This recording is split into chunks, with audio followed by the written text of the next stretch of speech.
Our first visit to South America was a week's vacation in a birding lodge 2 hours northwest of Rio de Janeiro, in the Atlantic forest. We had chosen Serra dos Tucanos for the good accommodation with great birding on the doorstep and a good range of optional trips around the local area. We would be picked up from Rio de Janeiro airport and taken to the lodge, so it would be an easy introduction to the bird life of the South Atlantic rainforest. While there, we took advantage of trips on most days, seeing a variety of good birds in interesting habitats.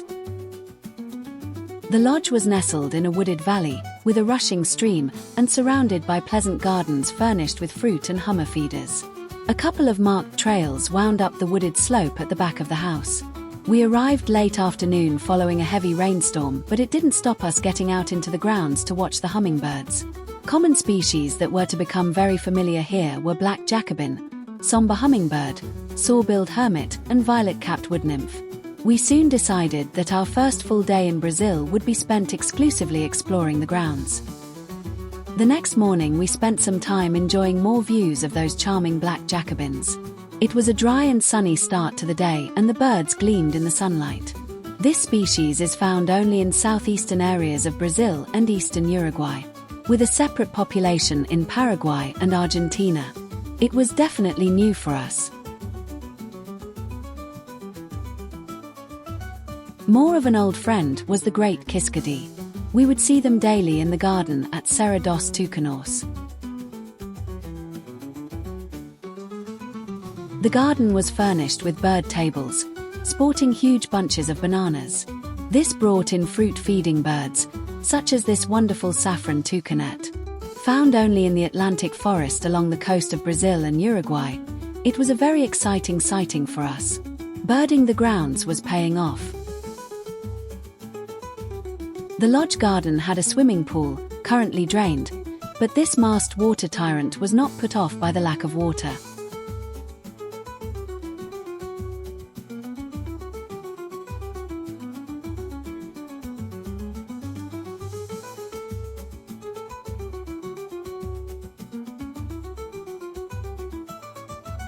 Another visitor to the fruit feeders was this splendid blonde-crested woodpecker. The red on the malar indicates that this one is male.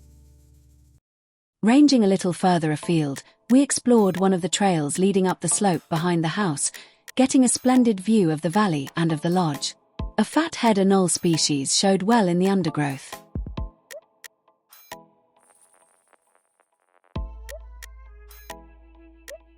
Lycymnia tigerwing is a pretty widespread species, being found in southern Mexico all the way down to Uruguay.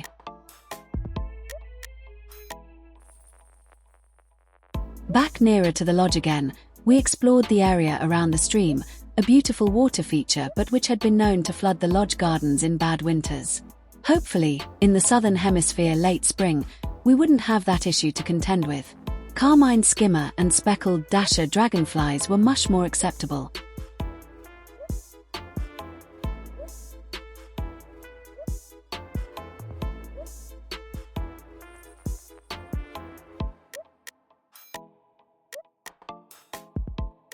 Somber hummingbirds took advantage of the many hummingbird feeders kept well stocked up by the lodge staff. It might seem a plain little thing, but it is an endemic species of eastern Brazil and so was on everyone's wish list. It was great to find them daily in the lodge garden.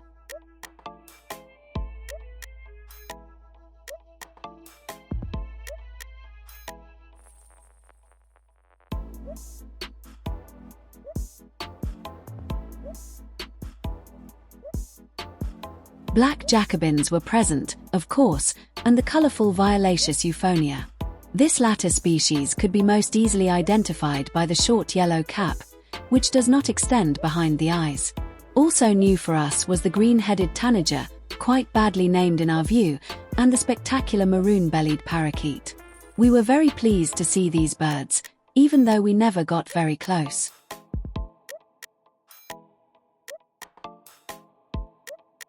Orange-bellied euphonia, almost identical to the violaceous euphonia, was also present in the garden and is most easily told apart by the more extensive yellow cap, which extends well behind the eye. The orange belly is really not that obvious. One of the most brilliantly coloured of the garden birds was the Brazilian tanager, Well, at least the male birds were. It is endemic to eastern Brazil and northeastern Argentina. Southern rough-winged swallow on the power lines and double-collared seedeater in the brush kept the interest going. Sayaka tanagers, reminding us very much of the blue-grey tanagers that we'd seen commonly in a previous trip to Costa Rica, appeared in the trees near the fruit feeders. This species is fairly widespread in eastern South America. Much scarcer for us was this swallow-tailed hummingbird. We were only to see this species a couple of times in the lodge garden and nowhere else. Creamy-bellied thrush was an unusual sighting on the ground. That evening, a stroll in the garden produced a fine ornate forest toad. Tomorrow we were going on our first excursion, to the Restinga habitat a little further up the coast. Serra, then called Restinga ant wren, was our prize. Would we find one? Restinga refers to a particular sort of Atlantic forest, low-growing trees and scrub on stabilized sand dunes. It is a shrinking habitat in the Atlantic forest. A shallow lake provided a look at some waterfowl.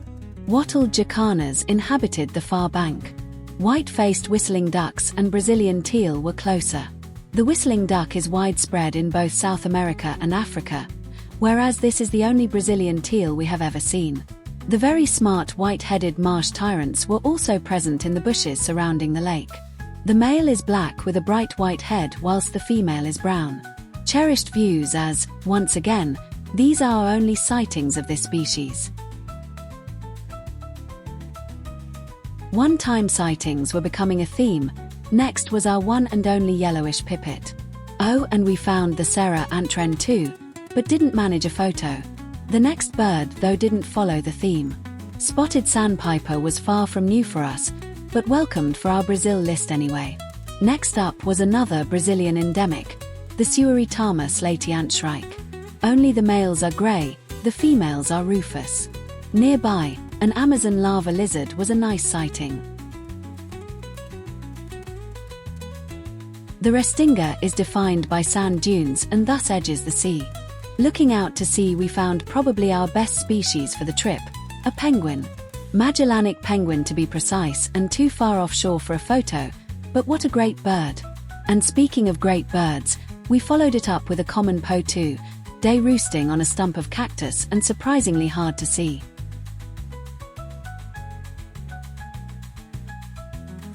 It had been a great trip to the Restinga. We headed back to the lodge for lunch, and the chance to tell our fellow lodgers all about our penguin. The afternoon was spent wandering the grounds, picking up saffron finch foraging on the lawn.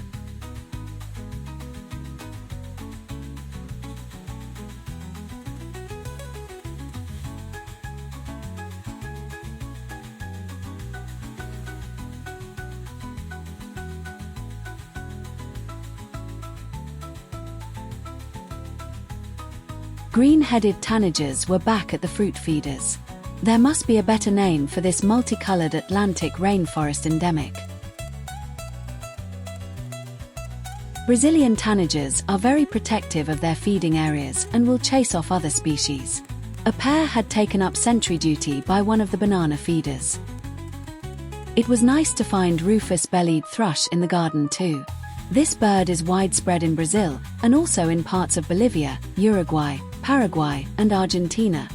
Despite this, it is the national bird of Brazil. Its song, heard at night, is said to embody the spirit of ordinary Brazilians.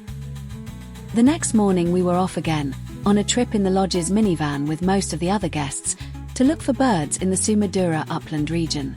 A good start was this handsome streamer-tailed tyrant sitting amongst the reed stems in its favorite wet marsh habitat.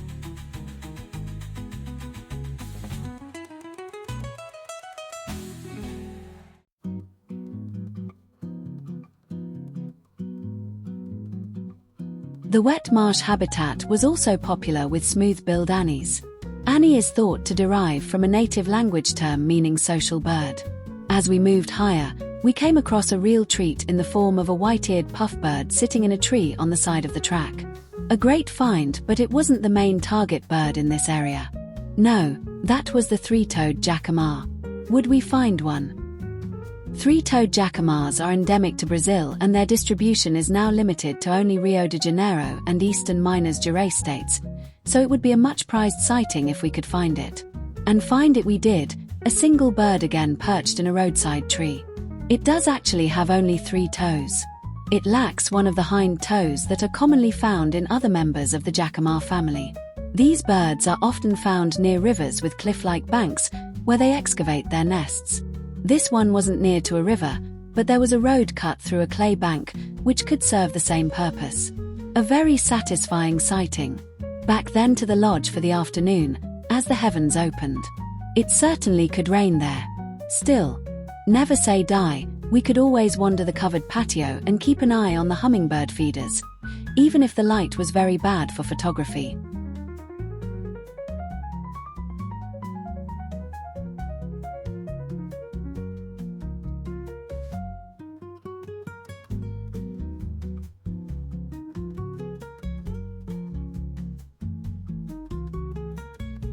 At night, we would meet up with the other guests in a lounge area, enjoying the odd Brazilian beer and talking birds. The lights and the open door encouraged some other visitors too, including a couple of large moths, always of interest to us. One we could only identify to genus, whilst the other was found to be Citheronia feronia.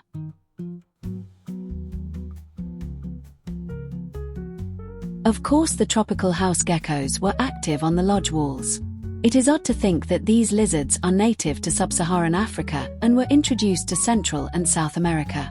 They have certainly made themselves at home.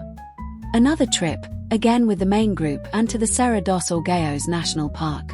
This tropical superhumid forest had some unique flora, thick vegetation, and difficult birding. We were working our way gradually upwards in search of a special bird, the sharp-tailed stream creeper.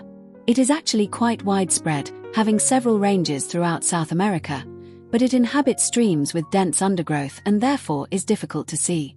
We found ours after intense searching of this tiny rushing mountain stream. It was a very enjoyable sighting and the photos were remarkably good, given the terrible light. On the way back down we stopped to watch a South American coati mother carry her 7 cubs, one by one across the track. Back at the lodge for lunch, we would spend the rest of the day in the garden, enjoying violet-capped wood nymph in good light for a change.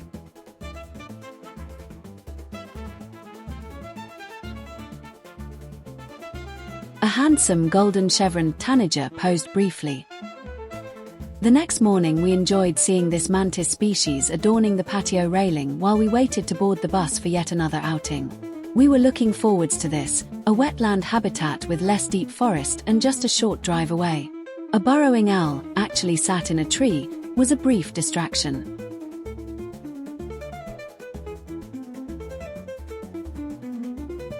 Our destination was the Reserva Ecológica de Guapiaçu, commonly known as Regua. This was a private reserve which Serra dos Tucanos Lodge paid a fee to bird. The big open lake was a magnet for birds and birders alike. A great sight was this ash-throated crake that showed very well as it scampered past us in the short grass. The skies were full of circling birds, including lesser yellow-headed vultures. And of course there were dragonflies.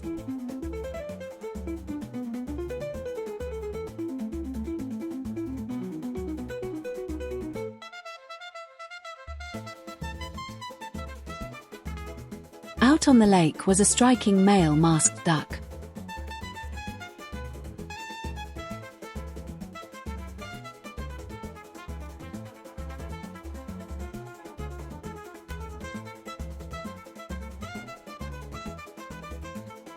And a pair of least grebes made a handsome picture. The smallest of the grebe family, these birds are found in South and Central America and into southern North America.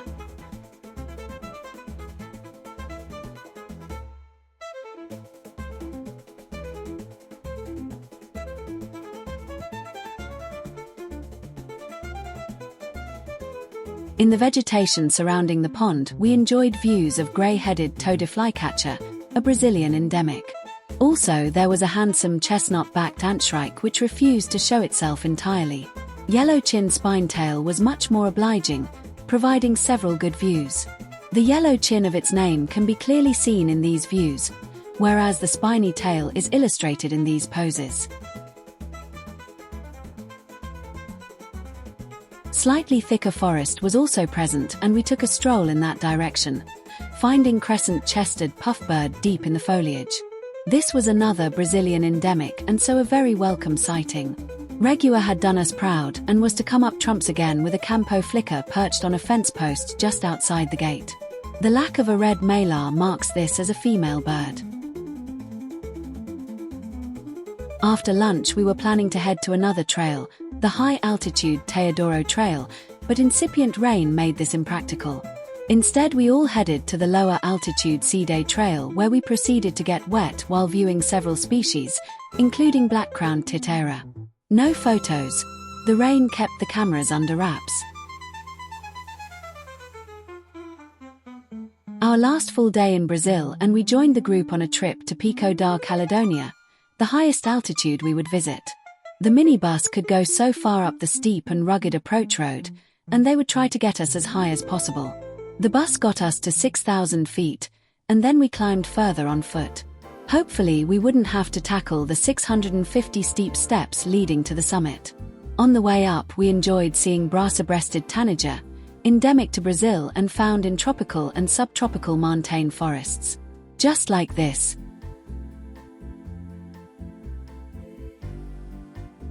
The shy little mouse-colored tapaculo was also seen. Another endemic. There is a paler subspecies found elsewhere which more accurately fits the name.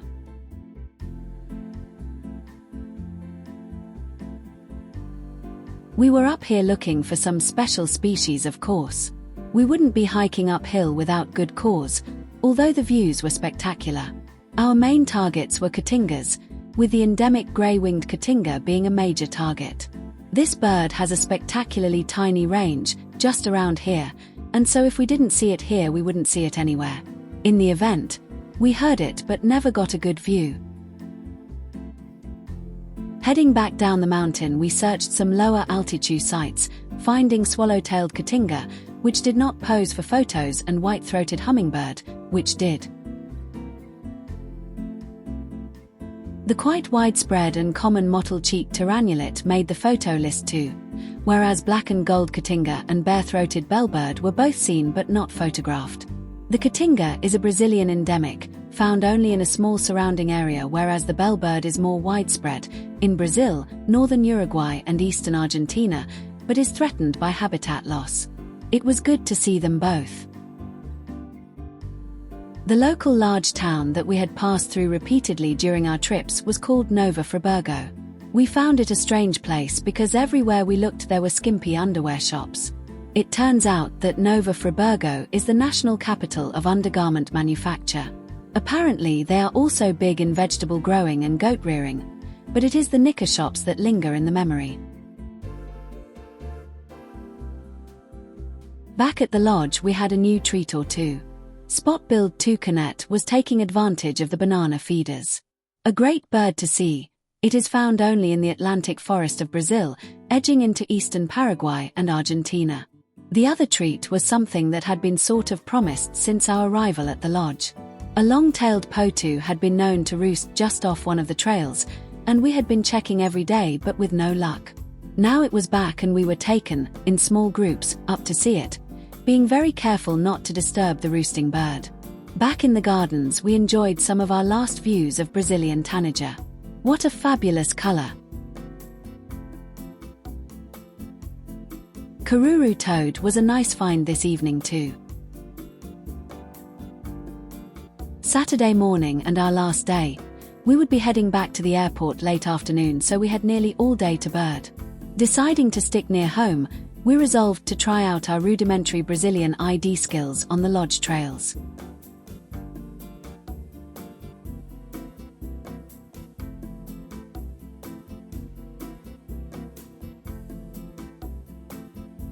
We were delighted with the Brazilian endemic black-cheeked gnat-eater, found in tropical and subtropical lowland forests. This bird is described as being furtive and not often seen, so these views were quite exceptional.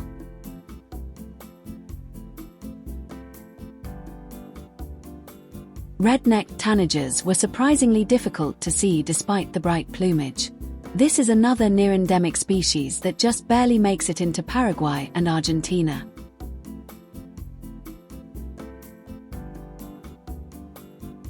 Similarly, the swallow-tailed manakin, also known as the blue manakin by some authorities, could be hard to spot. At least the red cap and blue back and belly of the males is pretty unmistakable. And so our brief sojourn in the Atlantic forest of Brazil came to an end.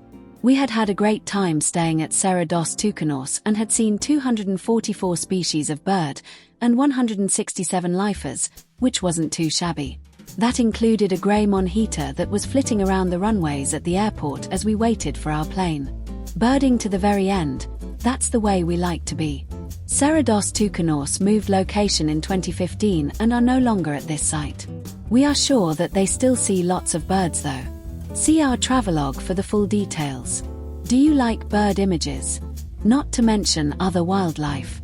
Our videos include over 1,500 species of birds from all around the world. Why not take a look at our channel and see? We hope you enjoyed this wander through the wildlife of the Atlantic forest of Brazil. If so, please take a moment to like and subscribe to our channel so that you don't miss any of our wildlife content. Thanks for watching.